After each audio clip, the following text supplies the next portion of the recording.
je pense que c'est la poussée à l'extrême de la marchandification de la créativité.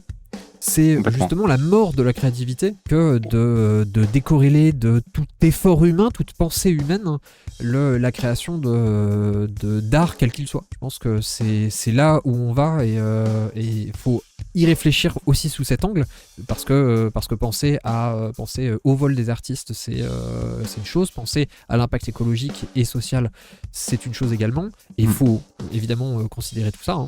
Ouais, bien évidemment, bien sûr. Ça fait partie des trucs, mais de l'impact sur notre créativité, sur ce qui est la place de l'art dans l'humanité, dans ce qui fait qu'on est humain, c'est extrêmement important. Et je pense que l'IA menace ça.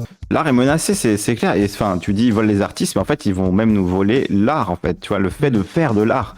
À la base, on disait on aura des robots pour faire les tâches pénibles, pendant que nous on fera de l'art, pendant que nous on jouera de la guitare, on jouera du synthé, on fera des tableaux, on fera des sculptures, on fera de la poterie, ce qu'on a envie.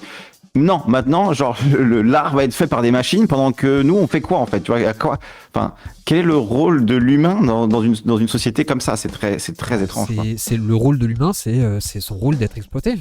Et que l'exploitation totale. La machine est mise au service de l'exploitation. Je veux dire, il n'a jamais été question d'exploiter la machine pour libérer l'homme, mais de se servir de la machine pour continuer et d'exploiter encore plus l'homme. Ça, c'est le capitalisme, quoi. Le pur capitalisme.